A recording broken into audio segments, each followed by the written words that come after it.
Okay, welcome everyone. NRETP के training में foundational module के F12 के ब्रेक इवन एनालिसिस में आपका स्वागत है। अब पिछले मॉड्यूल में हमने कैपिटल के बारे में, फिक्स्ड कैपिटल, वर्किंग कैपिटल, इसके बारे में जाना। उसका आकलन कैसे करते हैं, उसकी गणना और उसकी आवश्यकता कैसे निकालते हैं, ये हमने देखा। अब हम थोड़ा आगे बढ़ के ब्रेक इवन एनालिसिस के बारे में समझने वाले हैं।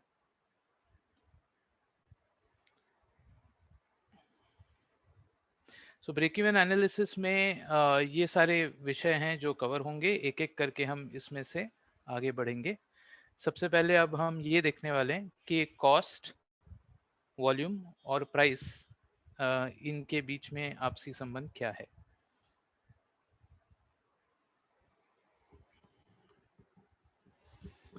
सो इस प्रश्न को पूछने के लिए हम ये देखेंगे कि एक व्यवसाय में लाभ को बढ़ाने के लिए क्या तरीके हो सकते हैं। तो पहले हमने ये देखा है कि जब हम किसी व्यवसाय की व्यवहारिकता को और वायबिलिटी को देखना चाहते हैं, तो उसमें लगातार और पर्याप्त लाभ बनाना ज़रूरी है। अब प्रॉफिट किस तरह से बढ़ सकता है? प्रॉफिट बढ़ाने के लिए कुछ तरीके यहाँ पे दिखाए गए हैं। नंबर एक ये कि रेवेन्यू बढ़े, और रेवेन्यू बढ़ने के भी दो तरीके हैं, जिसमें आप प्राइस बढ़ाएं जिससे लाभ बढ़ सकता है, यानी जिस कीमत पे आप उत्पाद या सेवा को प्रदान कर रहे हैं या बेच रहे हैं, उसकी कीमत बढ़ा के आप प्रॉफिट बढ़ा सकते हैं। सो इसमें हम इंक्रीजिंग प्राइसेस को पी ऐसे संक्षेप में कहेंगे। 1A के बाद 1B में और एक तरीका है रेवेन्यू बढ़ाने का, जिसे हम कह सकते हैं कि सेल्स की वॉल्यूम, यानी सेल्स जिस उत्पाद या सेवाओं के लिए हो रहा है, उसकी बिक्री की वॉल्यूम गणना हम बढ़ा सकते हैं, जिसे हम संक्षेप में वी कहेंगे। तो यानी प्रॉफिट बढ़ने के दो तरीके हो सकते हैं, जिसमें हम रेवेन्यू बढ़ाने के लिए प्राइस बढ़ा रहे हैं यानी पी, या वॉल्यूम बढ़ा रहे हैं यानी वी। और एक तरीका ये हो सकता है कि नंबर दो, हम कॉस्ट कम कर सकते हैं। सो जो कीमत लग रही है उत्पाद या सेवा बनाने और बेचने में, उसको हम कम करके लाभ को बढ़ा सकते हैं। तो इसमें हम वो वाली चीज याद रख रहे हैं कि हम कहते हैं R-C, जो पहले वाली स्लाइड्स में, पहले वाली मॉड्यूल्स में आपने सुना होगा कि R यानी रेवेन्यू होता है और C उसमें कॉस्ट होता है। तो R-C किया तो हमें प्रॉफिट मिलता है। तो हम उसी उसी धारणा को आगे बढ़ाते हुए ये देख रहे हैं। तो यदि हम पर्याप्त लाभ नहीं कमा रहे हैं, तो हम इसे कैसे बढ़ा सकते हैं, ये हम इस बार देखने वाले हैं।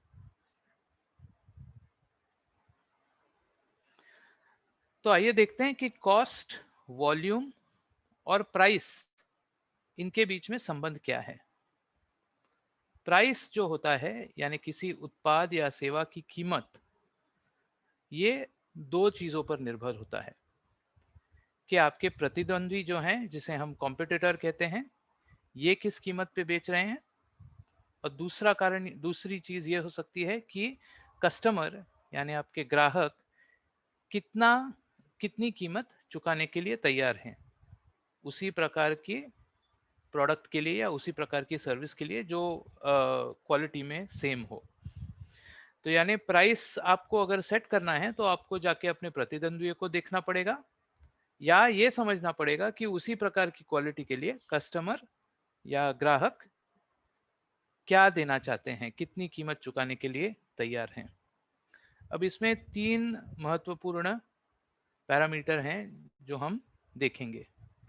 उत्पाद या सेवा बनाने के लिए बेचने की लागत यानी सी, बिक्री की वॉल्यूम यानी वी, और उत्पाद की कीमत यानी पी।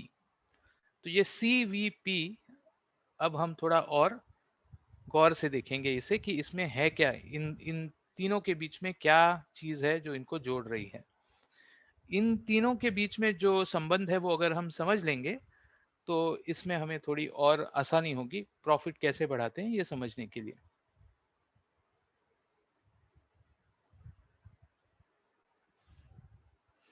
तो पहले देखते हैं कि V और P में क्या संबंध है, यानी वॉल्यूम और प्राइस, इन दोनों के बीच में क्या संबंध है। CVP तो हमने पहले देख लिया।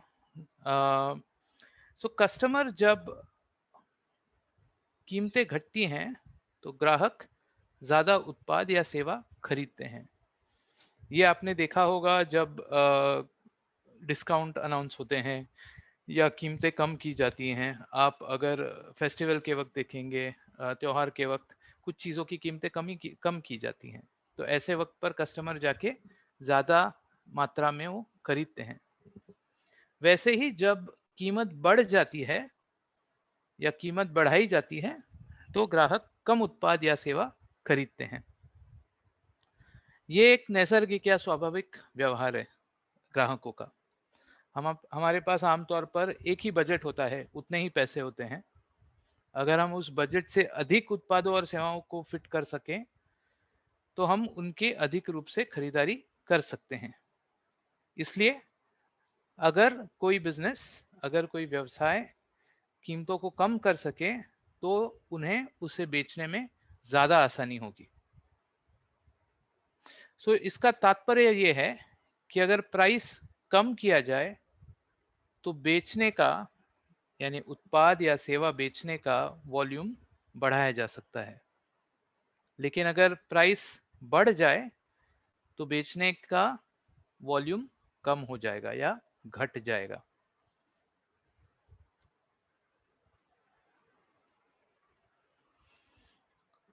तो V और P हमने देखा, अब हम देखते हैं कि C और P में क्या संबंध है यहाँ पे। अब काफी सारे नए व्यवसाय जब शुरुआती के तौर में उन्हें हम प्राइस टेकर्स कहते हैं। इसका मतलब ये है कि प्रतियोगी जो कीमत उस उत्पाद के लिए तय करते हैं, हमें भी लगभग वही कीमत तय करनी होगी। अगर बिजनेस या व्यवसाय ये सुनिश्चित कर सकता है कि उस उत्पाद या सेवा को प्रदान करने में हमारी लागत कम रहे, तो शायद हम प्रतियोगियों से कम कीमत में हमारा उत्पाद बेच सकते हैं और उसी की वजह से फिर शायद ज्यादा ग्राहक हमारे उत्पाद या सेवा की तरफ आकर्षित हों। और इसके पहले वाले स्लाइड में हमने देखा भी है कि जब कीमत कम की जाए तो ये जरूर होता है कि बिक्री की वॉल्यूम बढ़ जाती है।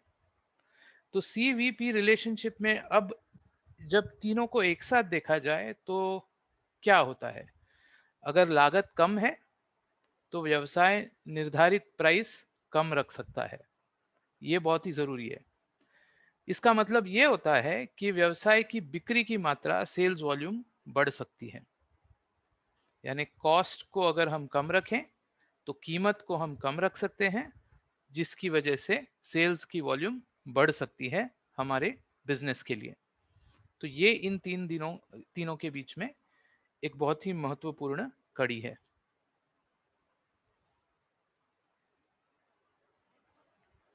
आगे बढ़ के देखते हैं कॉस्ट को देखने का एक थोड़ा अलग तरीका और कैसे वो हमें धीरे धीरे ब्रेक इवन समझने की ओर लेके जाएगा। अब तक हमने कॉस्ट को एक एक महीने से देखा है, जहां पे हमने ये कहा है कि कॉस्ट डायरेक्ट या इनडायरेक्ट होते हैं। और इस तरह से बांट के जब हम इन्हें P&L में देखते हैं तो ये हमें मदद करता है प्रॉफिटेबिलिटी समझने में। अब कॉस्ट को डायरेक्ट और इनडायरेक्ट तरीके से अगर हमने देखा तो ये एक तरीका होगा, जैसे मैंने कहा कि प्रॉफिटेबिलिटी इसमें समझ में आ सकती है। अब हम थोड़ा अलग नजरिए से कॉस्ट को देखने वाले हैं। अब हम आगे जाके कॉस्ट को फिक्स्ड कॉस्ट और वेरिएबल कॉस्ट इस परिभाषा से देखने वाले हैं। तो आइए देखते हैं फिक्स्ड कॉस्ट और वेरिएबल कॉस्ट का मतलब क्या होता है। कुछ मॉड्यूल्स पहले आपको याद होगा कि माया के केले के व्यवसाय के बारे में हमने एक उदाहरण देखा था।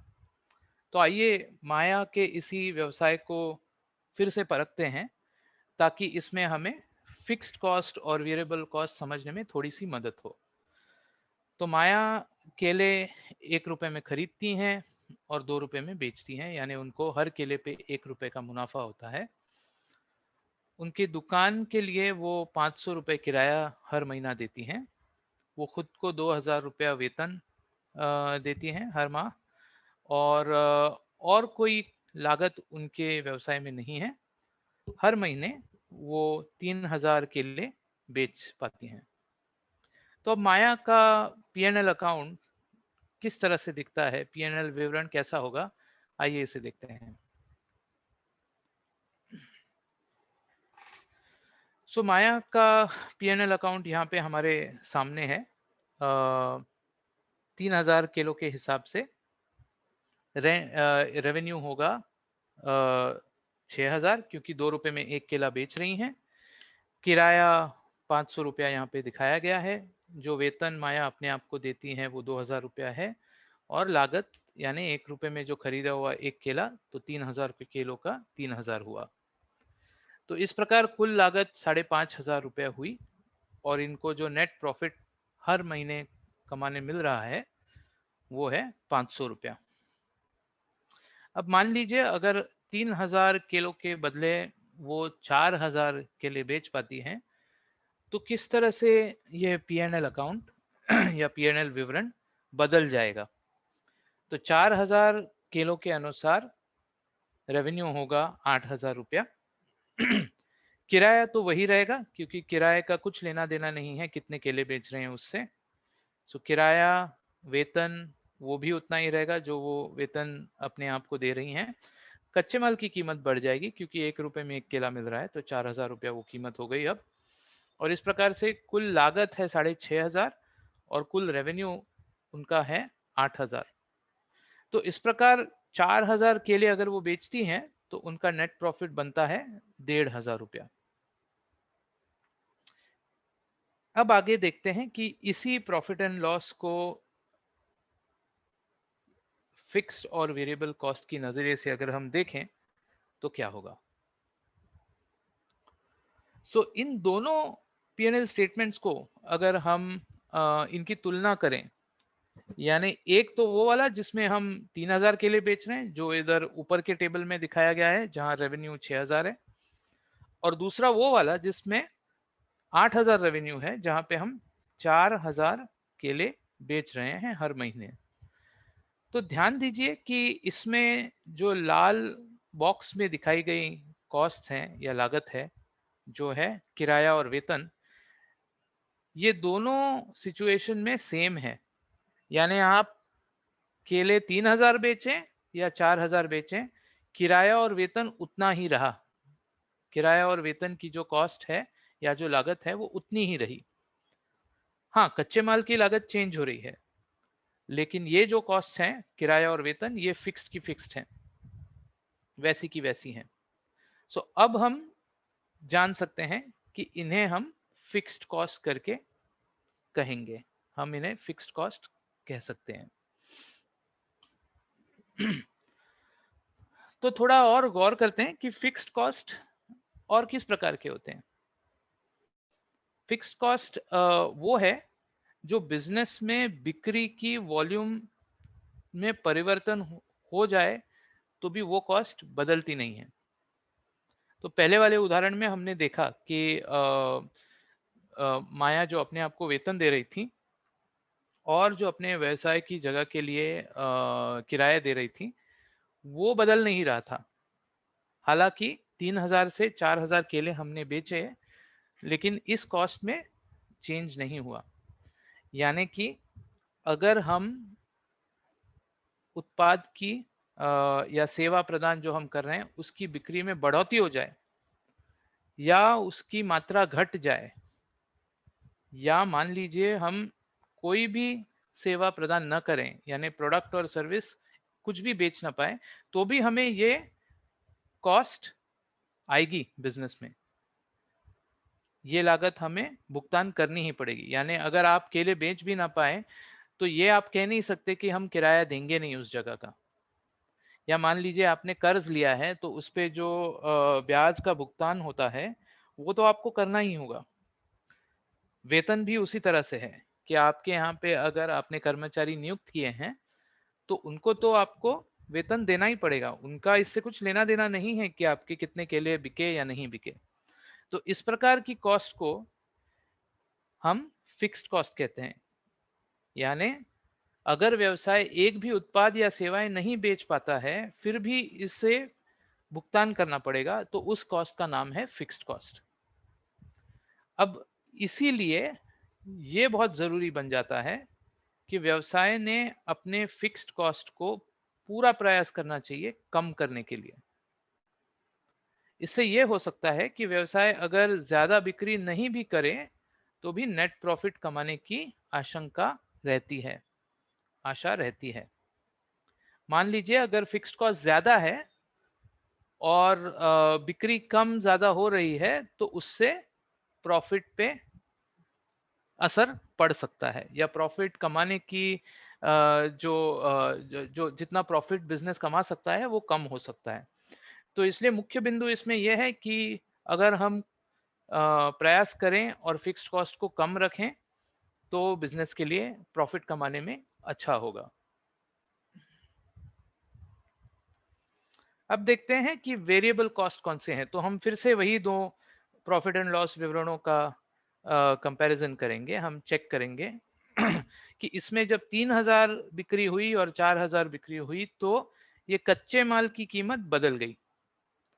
जाहिर है कि जब 3000 केले खरीदे हैं 1 रुपए के दाम पे, तो उसकी कीमत 3000 थी, और 4000 केले खरीदे तो 4000 थी। तो इसका मतलब यह है कि ये वो कॉस्ट है जो बिक्री की वॉल्यूम के हिसाब से बदलती जाएगी।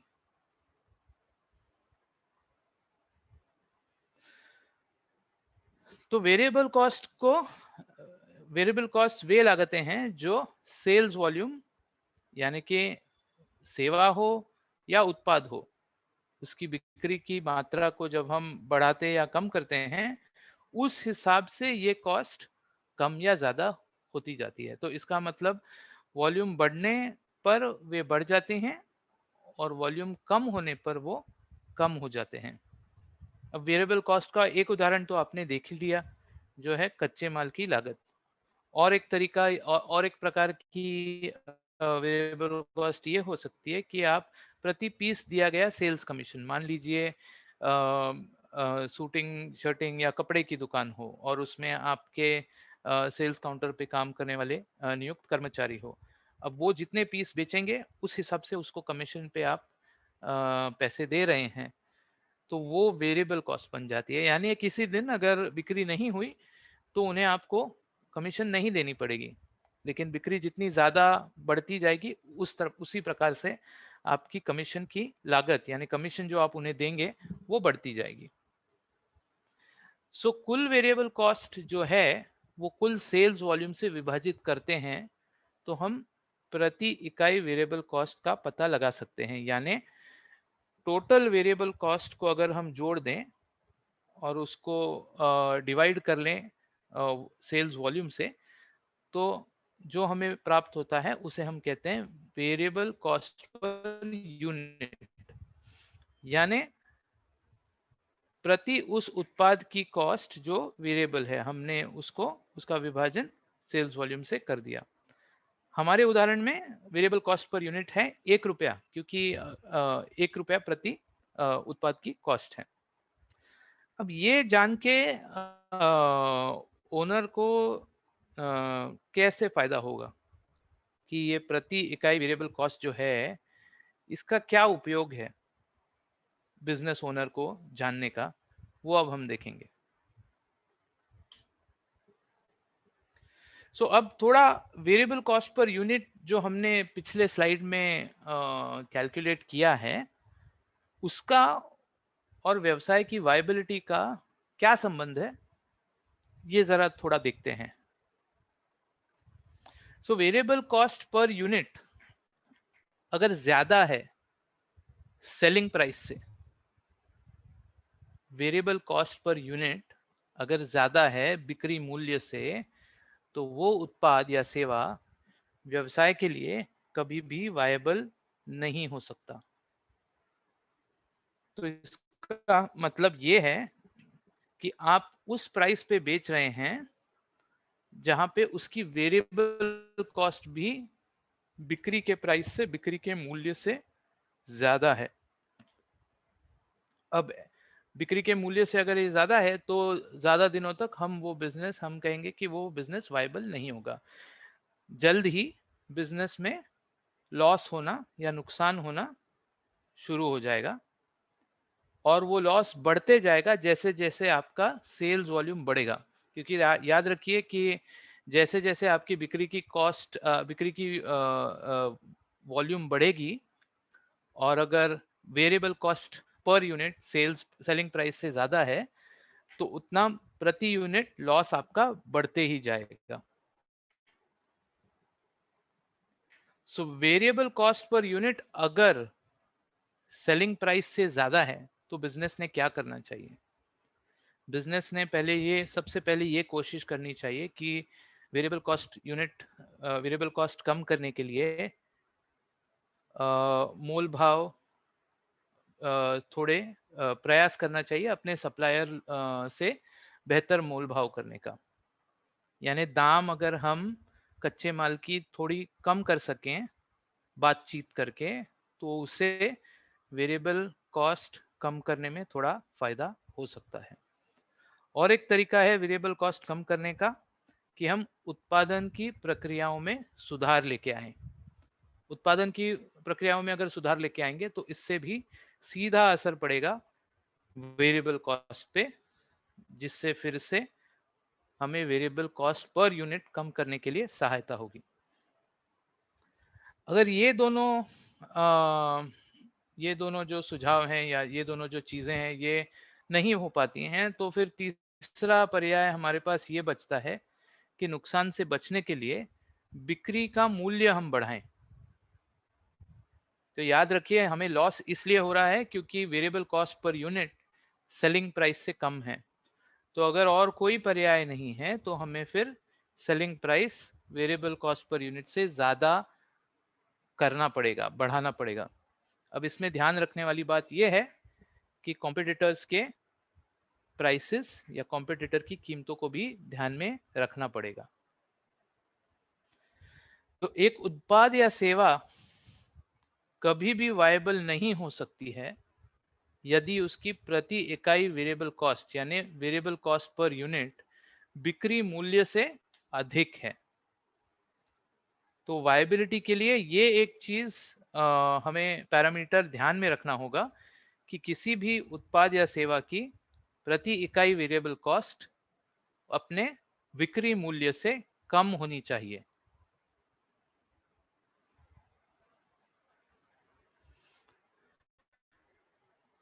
थोड़ा अब ब्रेक इवन पे गौर करते हैं। फिर से हम माया के व्यवसाय का ही उदाहरण आगे बढ़ाने वाले हैं। सीवीपी के बीच में जो आपसी संबंध था वो तो हमने देखा। अब हम सेल्स वॉल्यूम और वाइबिलिटी का क्या लिंक है वो थोड़ा देखेंगे। सो माया के बिजनेस में केले वो 2 रुपए की 2 रुपए में बेच रही थी।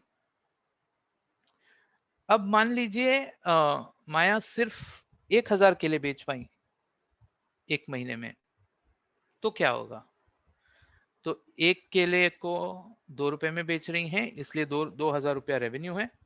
किराया और वेतन तो उनका बदलने वाला नहीं, ये फिक्स कॉस्ट था, ये हमने देखा है पहले वाले स्लाइड में। तो ये 2,500 है, और कच्चे माल की लागत है 1,000। तो कुल मिला के लागत 3,500, रेवेन्यू 2। इसका मतलब नेट प्रॉफिट नहीं, इनका नेट लॉस हो रहा है 1,500 रुपयों का। सो यानी अगर P, जिसका मतलब है प्राइस, भले ही प्रति इकाई वेरिएबल कॉस्ट से अधिक हो। नेट प्रॉफिट कमाने के लिए व्यवसाय को पर्याप्त सेल्स वॉल्यूम भी होना जरूरी है। इसके पहले वाले स्लाइड में हमने ये समझा था कि वेरिएबल कॉस्ट पर यूनिट अगर प्राइस से कम हो तो बिजनेस वायबल होगा। तो वायबिलिटी की तो एक बात हमने की। अब हम यहाँ पे एक और मापदंड ला रहे हैं, वो है प्रॉफिटेबिलिटी का। तो यानी वेरिएबल कॉस्ट पर यूनिट को तो प्रॉफिट सेलिंग प्राइस से कम रखना ही पड़ेगा, लेकिन उतनी मात्रा भी बेचनी पड़ेगी ताकि नेट प्रॉफिट हो। तो हालांकि यहाँ पे वेरिएबल कॉस्ट पर यूनिट कम ही है सेलिंग प्राइस से, लेकिन मात्रा उतनी नहीं है। तो मात्रा उतनी नहीं होने की वजह से हम नेट लॉस में जा रहे हैं। तो आइए देखते हैं फिर इससे आगे हम कैसे सीख सकते हैं। तो व्यवसाय में अब हम ब्रेक इवन के बारे में थोड़ा समझने वाले हैं।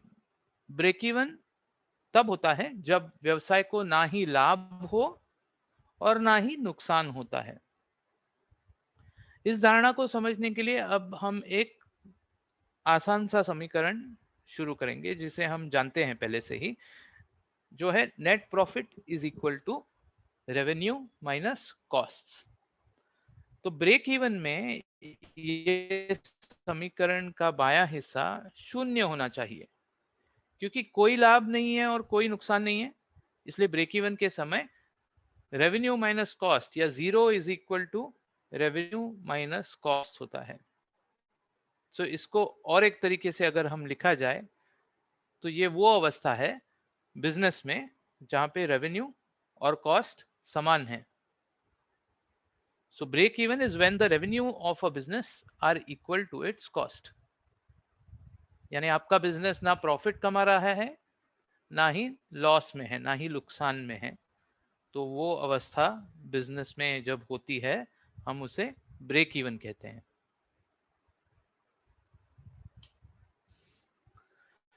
तो आइए देखते हैं ब्रेक इवन फिर गणना इसकी कैसे की जाए, कैसे हम इसे कैलकुलेट करेंगे।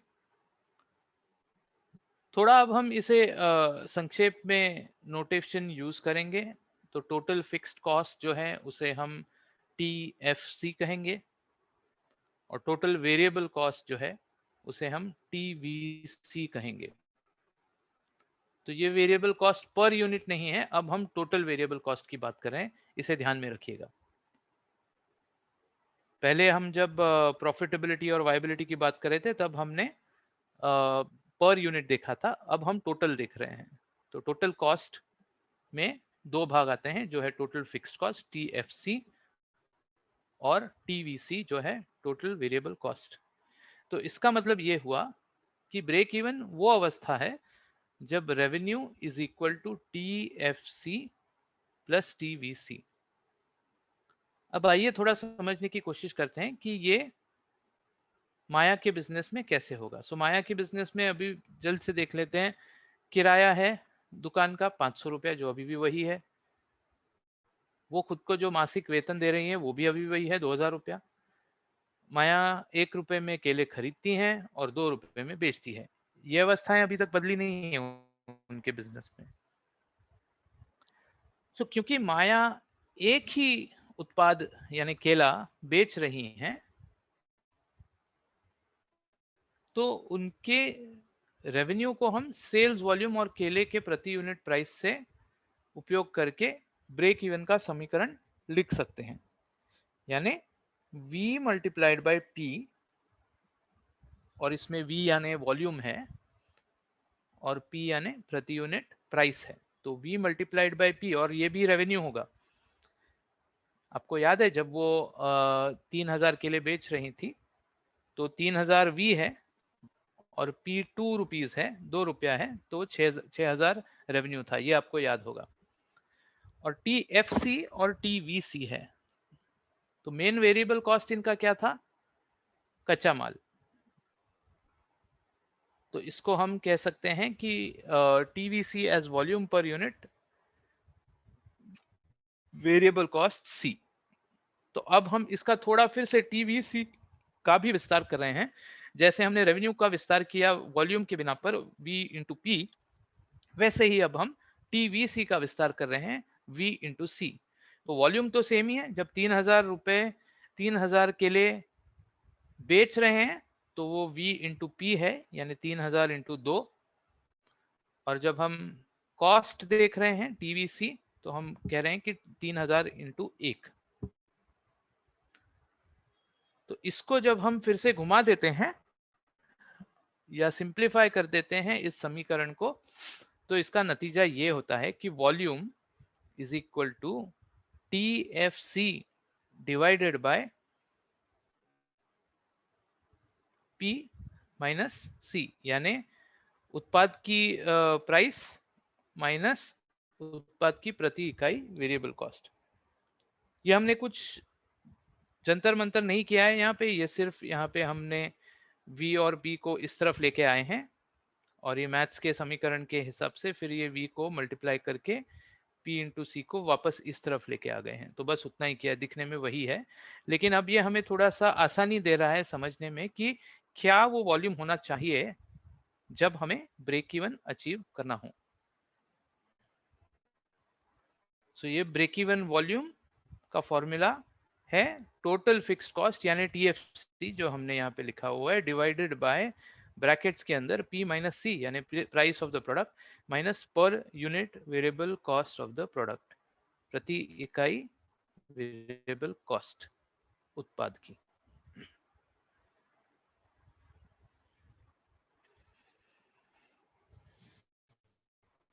तो अब हमें जो माया के व्यवसाय के उदाहरण से कुछ आंकड़े पता हैं, उन आंकड़ों को लेके अब हम थोड़ा ये समीकरण में डालते हैं और देखते हैं क्या हम पता लगा पाएंगे कि माया के व्यवसाय में ब्रेक इवन वॉल्यूम क्या है। तो जरा देखते हैं फिर से ये वैल्यूज क्या हैं। सो पी तो हमें पता है 2 रुपया है, हर एक केले को वो 2 रुपए में बेचती हैं। सी हमें पता है कॉस्ट यानी प्रति इकाई वेरिएबल कॉस्ट, तो वो है 1 रुपया।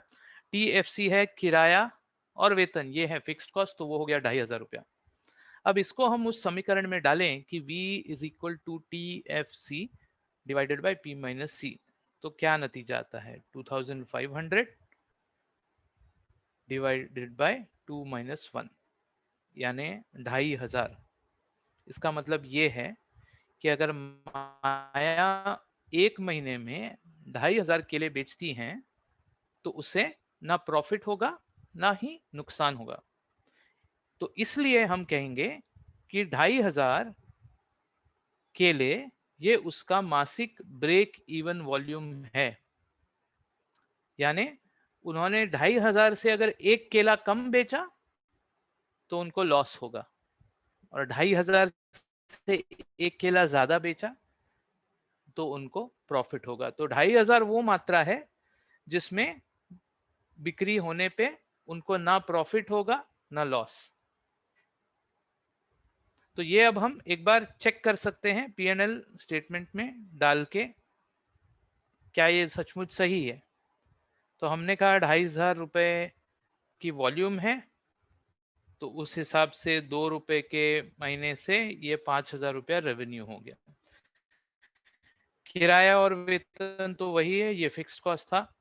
कच्चा माल यहाँ पे 2500 होनी चाहिए। ये यहाँ पे थोड़ी सी गलती नजर आ रही है मुझे कैलकुलेशन में, लेकिन ये 2500 है। एक केले की कीमत 2500, तो यहाँ पे टेबल में भी 2500 होना चाहिए।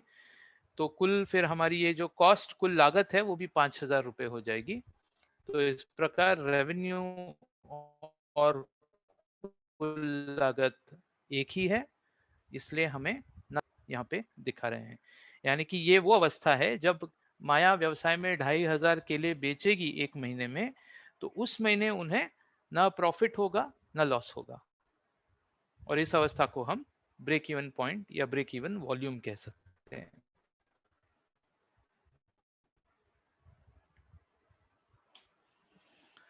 सो आइए अब एक अभ्यास क्रम देखते हैं, एक एक्सरसाइज देखते हैं। तो माया के बिजनेस में बाकी सारे कॉस्ट वही हैं। केला 1 रुपए में खरीदती हैं, 2 रुपए में बेचती हैं, दुकान का किराया 500 है, व्यवसाय में और कोई लागत नहीं है।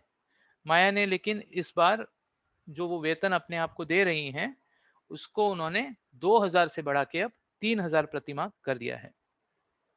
तो इस फैसले का उनके ब्रेक इवन वॉल्यूम पे क्या असर होगा, ये आपको कैलकुलेट करना है। फॉर्मूला तो वही है, break even volume is equal to व्यवसाय की कुल फिक्स्ड कॉस्ट डिवाइडेड बाय उत्पाद की प्राइस माइनस उत्पाद की प्रति इकाई वेरिएबल कॉस्ट।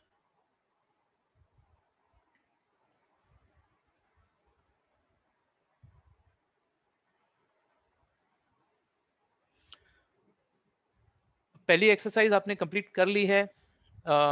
इसको थोड़ा और आगे लेके जाते हैं। वही बिजनेस है,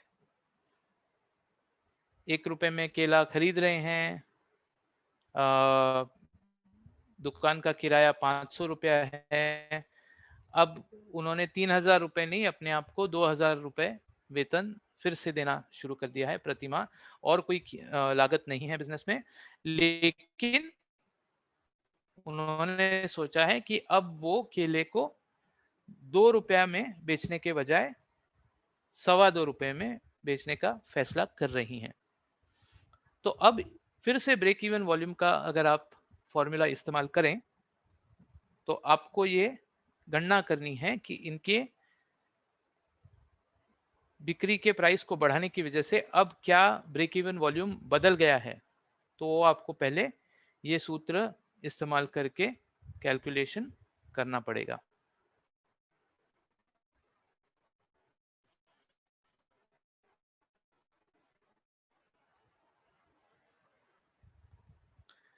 ठीक है, एक्सरसाइज 2 के बाद अब थोड़ा इसमें और उसी बिजनेस पे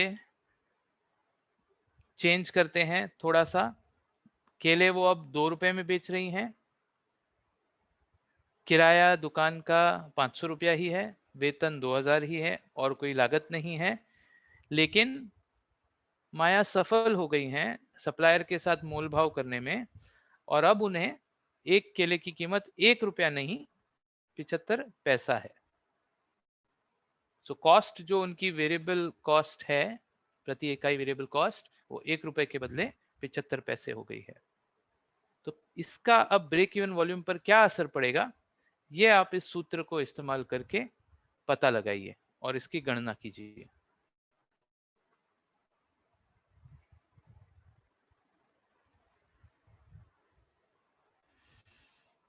तो आइए अब आगे देखते हैं। अभी तक हमने देखा है कि एक ही प्रोडक्ट था माया के व्यवसाय में। हम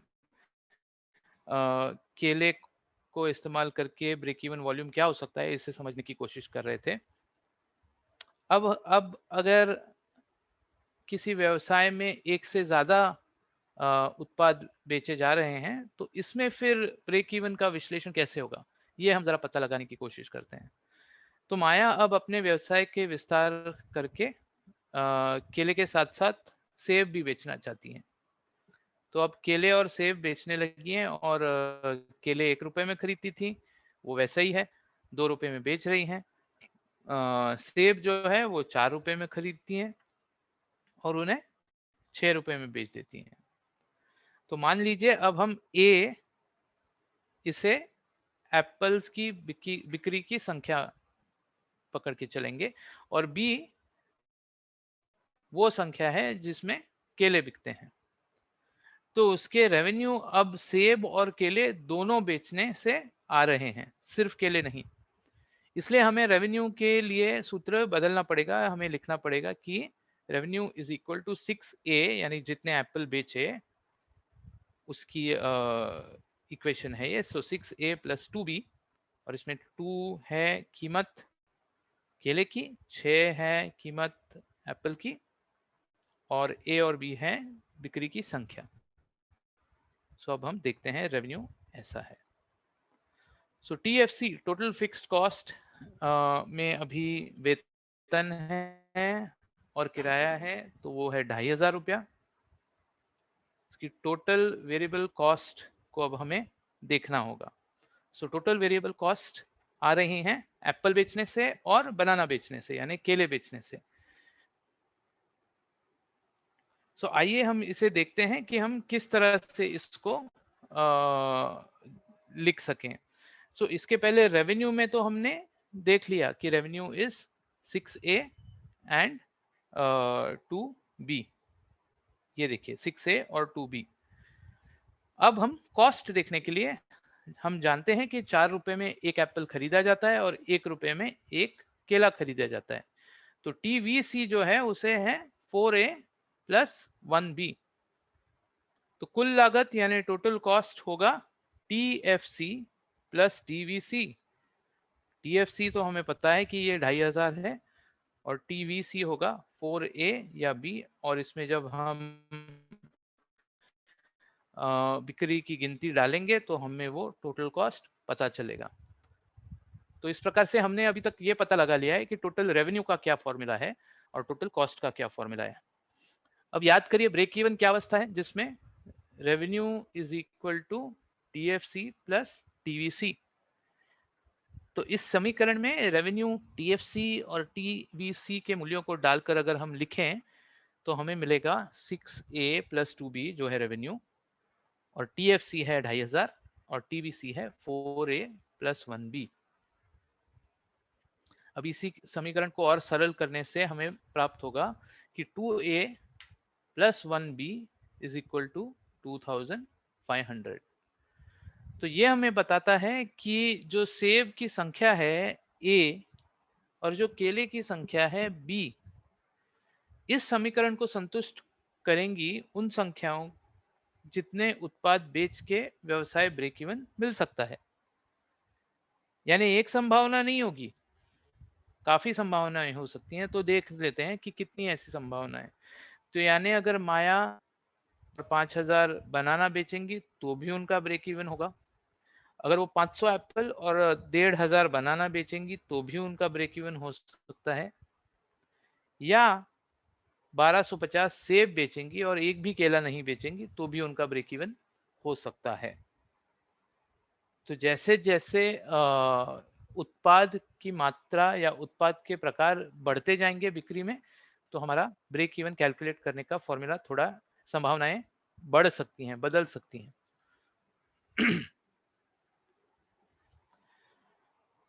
सो बिजनेस में मल्टीपल प्रोडक्ट्स जब हैं, यानी उत्पाद एक से ज्यादा हैं जो हम व्यवसाय में बेच रहे हैं, तो यानी काफी संभावनाएं हो सकती हैं जो ब्रेक इवन समीकरण को उचित तरीके से जवाब देंगे, और वो अलग अलग संभावनाएं हमें ब्रेक इवन दे सकती हैं। लेकिन ये माया का बिजनेस जो हमने देखा, इसमें तो वो सिर्फ केले और सेब बेच रही थी।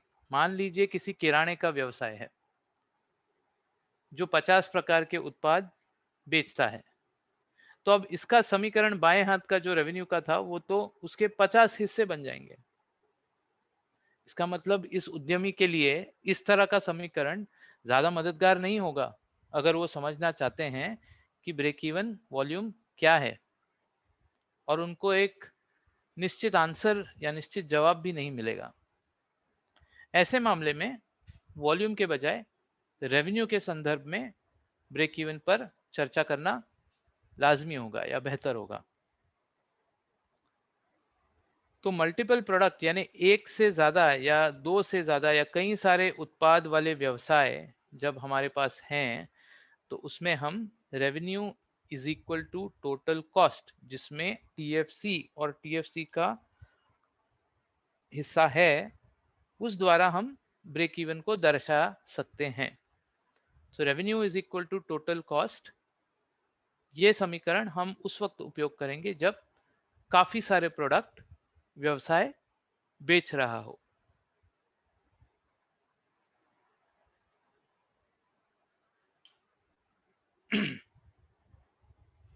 आइए थोड़ा अब नजर डालते हैं कि सेवा प्रदान करने वाले बिजनेस में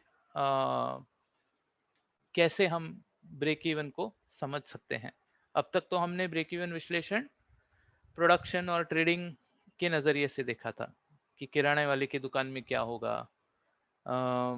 तो अब थोड़ा आगे बढ़ के सेवा के व्यवसाय में देखते हैं। अब इसमें उत्पाद के बदले सेवाएं बेची जा रही हैं। तो मान लीजिए जैसे पंक्चर ठीक करना, बाल काटना, इस प्रकार की सेवाएं प्रदान की जाती हैं सेवाओं के बिजनेस में। सो इसमें ब्रेक इवन की धारणा उपयोगी है, लेकिन हम इसका उपयोग थोड़ा अलग ढंग से करने के लिए देख सकते हैं। हम इसे देखना चाहेंगे कि ये कैसे अलग होगा। सो सर्विस बिजनेस में एक ही सर्विस होती है, और मान लीजिए हम कहेंगे कि एक यूनिट ऑफ सर्विस वो है जो एक उत्पाद की तरह हम उसे यूनिट पकड़ सकते हैं, और उसी पर फिर देखते हैं कि उस सूत्र का प्रयोग हो सकता है या नहीं जो हमने ब्रेक इवन वॉल्यूम में इस्तेमाल किया था। तो इस नीचे दिए हुए उदाहरण के हिसाब से अब थोड़ा इसको खोजते हैं कि क्या होगा। सो भोला एक पंक्चर की दुकान के मालिक हैं। उसको पता है कि पंक्चर को ठीक करने के लिए वेरिएबल कॉस्ट 20 रुपए है, यानी जो भी सामग्री पंक्चर को ठीक करने के लिए लगती है उसकी कुल कीमत एक पंक्चर को निकालने के लिए 20 रुपए है। पंक्चर ठीक करने के लिए वे ग्राहक से 60 रुपए लेते हैं, और इनका मासिक वेतन, यानी ये जो खुद को वेतन दे रहे हैं, वो 4000 रुपया है, और कोई फिक्स्ड लागत, फिक्स्ड कॉस्ट इनके बिजनेस में नहीं है। तो अगर हमें अब पता लगाना हो कि कितने पंक्चर निकालने पड़ेंगे इनको ब्रेक इवन वॉल्यूम के लिए, तो वो हम इस प्रकार से निकाल सकते हैं कि 4000 जो है break total fixed cost of the business, जो ये अपने आप को वेतन दे रहे हैं, divided by price of puncture यानी 60 रुपया, minus per unit variable cost of puncture यानी 20 रुपया, जो होता है 40। तो 4000 डिवाइडेड बाय 40 किया तो हमें 100 मिल रहा है। यानी हर एक अगर ये 25 दिन काम करते हैं एक महीने में, तो दिन के इन्हें औसतन 4 पंक्चर ठीक करने होंगे, तो इनका ब्रेक इवन की अवस्था में आना निश्चित है। यानी दिन के अगर ये 4 पंक्चर निकालते हैं और 25 दिन महीनों में काम करते हैं, तो ये नो प्रॉफिट नो लॉस इस अवस्था में इनका व्यवसाय होगा। अगर 100 से ज्यादा पंक्चर इन्होंने एक महीने में निकाले तो प्रॉफिट की अवस्था में होंगे। 100 से कम अगर निकाले तो उनके बिजनेस का उस महीने में लॉस होगा।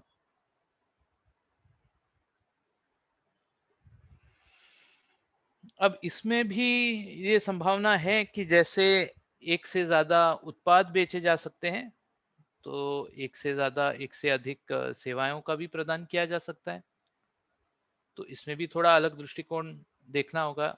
आइए देखते हैं भोला के उदाहरण में क्या होता है। सो भोला अब ग्राहकों को 2 सेवाएं देते हैं, पंचर ठीक करना और कार धोना, कार वॉश। पंचर ठीक करने के लिए वो 60 रुपए लेते हैं अपने ग्राहकों से, 100 रुपए लेते हैं कार वॉश करने के लिए। मासिक वेतन अपने आप को 4000 रुपए का देते हैं, कोई और फिक्स लागत नहीं है।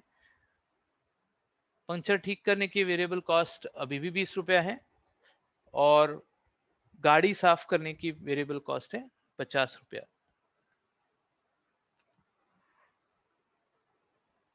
तो ब्रेक इवन में रेवेन्यू का स्तर व्यवसाय की टोटल फिक्स्ड कॉस्ट और व्यवसाय की टोटल वेरिएबल कॉस्ट का योग के बराबर होता है। Break even is given by that level of revenue which is equal to the sum of total of fixed cost of business and total variable cost of business. तो इस समीकरण को अब हम आगे समझते हैं। सो भोला की टोटल फिक्स्ड कॉस्ट है 4000 रुपए, जो वो अपने आप को वेतन दे रहे हैं। मान लीजिए P यानी नंबर ऑफ पंक्चर हैं और W यानी नंबर ऑफ गाड़ियां हैं, यानी वो गाड़ियों की संख्या है जिसकी वो धुलाई कर रहे हैं, और P यानी वो संख्या है जितने वो पंक्चर ठीक कर रहे हैं। तो ये सोचकर अब रेवेन्यू का हम अंदाजा लगा सकते हैं कि 60 रुपए पंक्चर के और 100 रुपए कार वॉश के, तो रेवेन्यू हुआ 60P और 100W। अब उस पंक्चर की यूनिट वेरिएबल कॉस्ट है 20 रुपया, और कार की धुलाई की यूनिट वेरिएबल कॉस्ट है 50 रुपया। तो इस प्रकार से फिर टीवीसी का समीकरण हुआ 20P और 50W। तो कुल लागत के लिए नीचे दिया गया समीकरण है टोटल कॉस्ट यानी टीएफसी प्लस टीएफसी, तो वो हुआ 4000 प्लस 20p प्लस 50W। तो इस प्रकार से अब हमें टी रेवेन्यू भी पता है, टीएफसी भी पता है और टीवीसी भी पता है। तो आइए देखते हैं कि इसका ब्रेक इवन पे क्या आएगा। सो ब्रेक इवन है revenue is equal to TFC और टीवीसी। अब इसमें हम समीकरण में जब रेवेन्यू, टीएफसी और टीवीसी के मूल्यों को डाल दें तो ये इस प्रकार दिखता है, 60p plus 100W equal to 4000 plus 20p plus 50W। तो इसको सरल कर दिया जाए तो ये है 40p plus 50W is equal to 4000। तो ये हमें बताता है कि जो पंक्चर की संख्या P और जो कारों की धुलाई की संख्या W इस समीकरण को संतुष्ट करेंगी उन संख्याओं जितनी सेवाएं बेच के व्यवसाय ब्रेक इवन में मिल सकता है।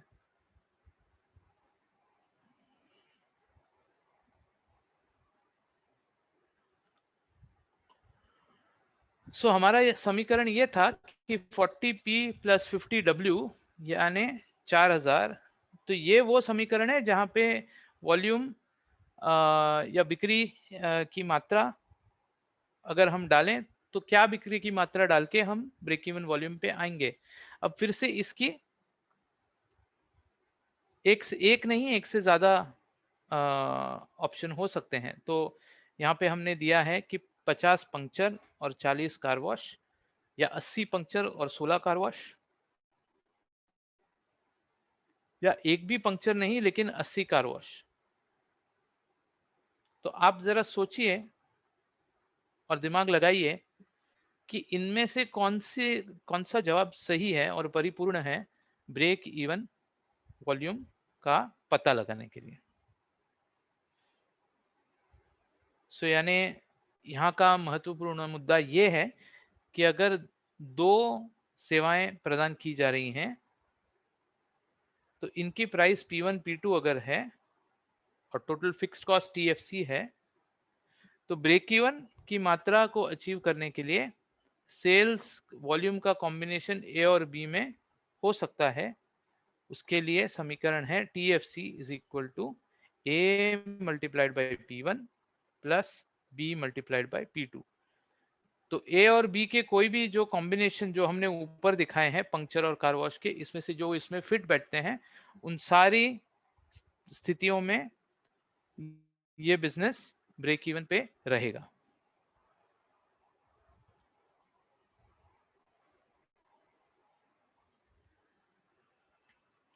ये अभी काफी समय हमने बिताया है ये देखने में कि फिक्स्ड कॉस्ट क्या होता है, कॉस्ट वॉल्यूम और प्राइस का एक दूसरे में क्या संबंध है, ब्रेक इवन क्या है, ब्रेक इवन एनालिसिस क्या है, ब्रेक इवन की वॉल्यूम क्या है। वो जब एक उत्पाद बेच रहे हैं तो कैसे हम निकालेंगे, दो होंगे या दो से ज्यादा होंगे तो कैसे निकालेंगे। और इसको हमने उत्पाद वाले बिजनेस में भी देखा और सेवा प्रदान करने वाले बिजनेस में भी देखा। तो अब थोड़ा समझने की कोशिश करते हैं कि इस सब का उद्यमी के लिए क्या उपयोग है।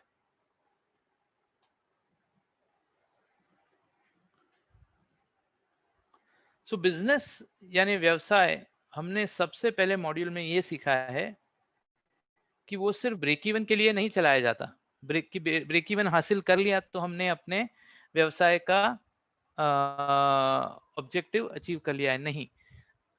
व्यवसाय का महत्वपूर्ण हेतु ये है कि हम नेट प्रॉफिट कमाएं। नेट प्रॉफिट कमाने के लिए ही व्यवसाय चलाया जाता है। तो फिर उद्यमी के लिए ब्रेक इवन के विश्लेषण का क्या उपयोग है। ब्रेक इवन का विश्लेषण उद्योगी के लिए ये एक चीज दर्शाता है कि क्या उनके जो विचार हैं, जो आइडिया उनको आई है व्यवसाय चलाने के लिए, उसकी वायबिलिटी का आकलन क्या है। यानी ब्रेक इवन ये समझने में मदद करेगा कि क्या ये बिजनेस आगे जाके वायबल होगा। दूसरी चीज, मौजूदा व्यवसायों में अगर उद्यमी अपना वेतन बढ़ाए, वेतन बढ़ाने जैसे बड़े फैसले लेते हैं, तो इन मामलों का व्यवसायिक वायबिलिटी पे जांच करना, ब्रेक इवन का विश्लेषण करना पहले ही जरूरी है। अगर वो ब्रेक इवन का विश्लेषण नहीं करते तो ये हो सकता है कि उन्होंने लिए हुए निर्णय की वजह से उनका बिजनेस वायबिलिटी खो बैठे। तो इन दोनों पॉइंट्स को समझने के लिए थोड़ा आगे बढ़ते हैं। फिर से हम माया के व्यवसाय का, केले बेचने के व्यवसाय का उदाहरण लेंगे आगे इसे समझने के लिए। तो माया ने अपना व्यवसाय शुरू करने से पहले ही व्यवसायिक विचार की वायबिलिटी का आकलन करने के लिए ब्रेक इवन का विश्लेषण कैसे उपयोग कर सकती हैं वो देखते हैं। तो 4C+E के बारे में माया ने सोच लिया। उन्होंने सोचा कि काफी सारी दुकानें जो हैं, अधिकांश वो केले 2 और ₹2.5 के बीच की कीमत में बेच रहे हैं। वह यह भी पता लगाती हैं कि केले के सप्लायर इन दिनों दुकानों को थोक में केले पहुंचाने के लिए 50 पैसे से ₹1 के बीच में दाम लेते हैं। एक अच्छा स्थान उन्हें मिल गया है जहां पे किराया ₹500 प्रति माह है, जो उनके हिसाब से उनको उचित और सस्ता लग रहा है, और वो अपने आप के लिए ₹3000 वेतन प्रति माह तय कर चुकी हैं। अब इन सब चीजों को ध्यान में रखते हुए वो सोच रही हैं कि क्या मेरा व्यवसाय चल सकता है या नहीं। तो आइए उनकी थोड़ी मदद करते हैं।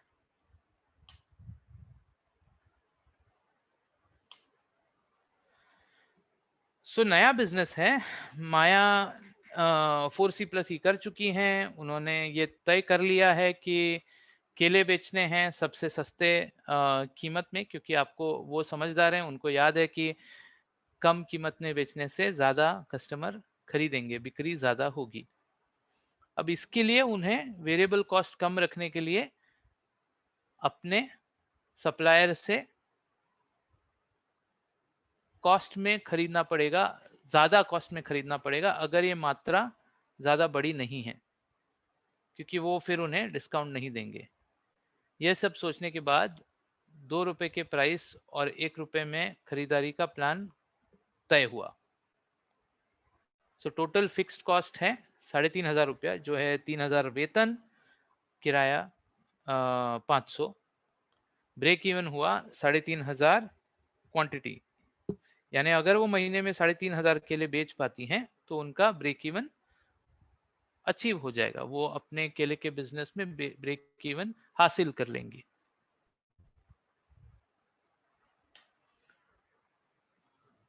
अब इन्होंने ये 3500 किलो को डेली के वॉल्यूम में बदलाव कर दिया। तो इन्होंने सोचा कि मैं महीने में 25 दिन काम करूंगी, तो यानी औसतन 140 केले या लगभग 12 दर्जन केले उनको प्रतिदिन बेचने पड़ेंगे। तो वह अपने क्षेत्र के लोगों की संख्या पर विचार करती हैं जो केले खरीदना चाहेंगे, मार्केट साइज, और उनमें जो उसके दुकान से केले खरीदना चाहेंगे, जो है मार्केट शेयर। तो उन्हें पता है कि महीने में हर दिन 12 दर्जन बेचना मुमकिन नहीं है। हर दिन 12 दर्जन उनके इलाके में बेचना मुमकिन नहीं है। तो वह व्यवसाय से अपनी जो वेतन की अपेक्षाएं हैं उसको वो कम कर देती हैं। अब उन्होंने 3500 से 3000 से अपना वेतन कम करके 2000 कर दिया। तो इसकी वजह से अब ब्रेक इवन है 2500। तो 2500 है टोटल फिक्स कॉस्ट, और अब हमने इसका ब्रेक इवन वॉल्यूम निकाला जो है 2500। तो इसका मतलब ये है कि अगर वो 25 दिन काम कर रही हैं तो दिन के 100 केले बेचने पर या तकरीबन 8 दर्जन केले बेचने पर ब्रेक इवन वॉल्यूम वो अचीव कर लेंगी। अब ये उन्हें थोड़ा सही लग रहा है, सटीक लग रहा है कि हमारे एरिया में जितने हम बेचने वाले हैं 12 दर्जन तो नहीं बिकेंगे, लेकिन 8 दर्जन शायद बिक जाएंगे, इसलिए उन्होंने इस नंबर के आधार पर वो अपना व्यवसाय शुरू करने का निर्णय ले लेती हैं।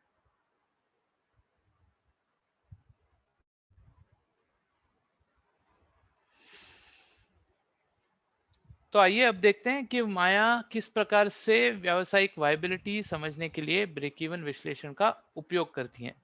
6 महीने के बाद माया का बिजनेस ठीक चल रहा है, अच्छा चल रहा है। आराम से हर दिन वो 8 से 12 दर्जन केले बेच पा रही हैं। अब उन्हें लग रहा है कि मैंने मेरा वेतन जो है वो बढ़ा के 3,000 रुपया रखना चाहिए, तो उन्होंने वो 3,000 रुपया रख लिया। आज भी उन्हें वो याद है कि 12 दर्जन हर एक दिन प्रतिदिन बेचना थोड़ा मुश्किल होगा, तो इसलिए उन्होंने अपने सप्लायर से थोड़ा मोल भाव किया और हर एक केले की कॉस्ट को सौदा किया कि 75 पैसे में वो सप्लायर उन्हें बेचेंगे। पहले 1 रुपए में खरीद रही थी, अब 75 पैसे में बेचेंगे। तो इस प्रकार से जब अब उन्होंने ब्रेक इवन किया तो अब पता चला कि 2800 यानी औसतन 112 केले हर दिन उनको बेचने पड़ेंगे, यानी 9 से 10 दर्जन बेचने होंगे हर दिन। ये उन्हें लगता है कि हाँ, ये मुमकिन है। 12 दर्जन तो नहीं बेच पाएंगे, लेकिन 9 या 10 दर्जन ठीक ठाक लग रहा है। तो वो सप्लायर के साथ मोलभाव शुरू करने का फैसला शुरू करती हैं। अब हो सकता है वो मोलभाव करने में सफल हो या ना हो। सेल्स वॉल्यूम और प्रति इकाई वेरिएबल कॉस्ट जो उस मोलभाव का आधार है, वो पता करने में ब्रेक इवन विश्लेषण ने मदद की है।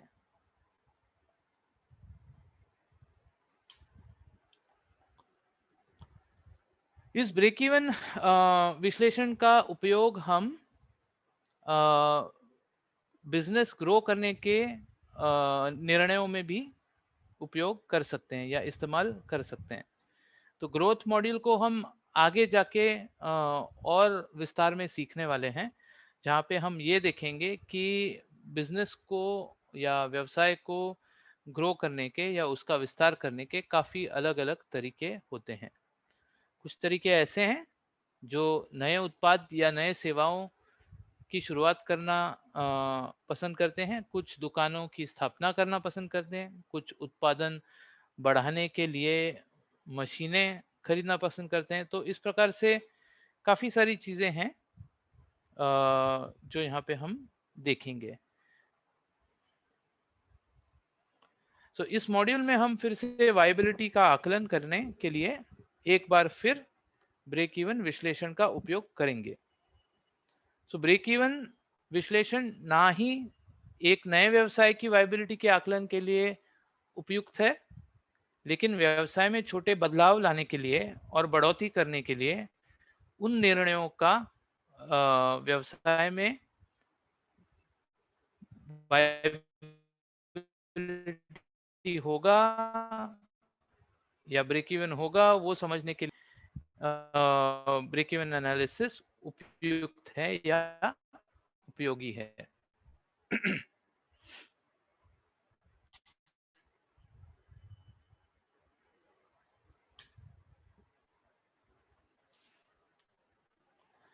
तो आइए अब एक 3 बिजनेस चुनिए, व्यवसाय जिनमें 3 या 4 मुख्य उत्पाद या सेवाएं हैं। उनमें से एक आपका खुद का व्यवसाय भी हो सकता है। अन्य व्यवसाय अगर आप अगल-बगल में आपके अगल-बगल में आपको पता है तो वो भी बेहतर है, या आपके पास कोई नया विचार है व्यवसाय के लिए तो वो भी आप इस्तेमाल कर सकते हैं। लेकिन कुल मिला के 2 या 3 व्यवसाय चुनिए और फिर नीचे दिए हुए का पता लगाइए कि 1 वर्ष के लिए इन व्यवसायों में फिक्स्ड कॉस्ट कितनी है। नंबर 2, इन व्यवसायों में वेरिएबल कॉस्ट कितनी है। नंबर 3, ब्रेक इवन के लिए आवश्यक रेवेन्यू की गणना क्या है वो कीजिए। 4, ऊपर दिए गए आंकड़ों का उपयोग करके व्यवसाय की वायबिलिटी का विश्लेषण करें। ऊपर दिए गए आंकड़ों का उपयोग करके व्यवसाय की वायबिलिटी का विश्लेषण करना है। और अगर व्यवसाय वायबल नहीं है तो बताइए क्या करना चाहिए, सुझाव दीजिए। ये अभ्यास आपको अभी पूरा करना है। 20 मिनट का समय लेके अपनी अपनी कॉपी में इसका उतार दीजिए और फिर हम आगे बढ़ेंगे।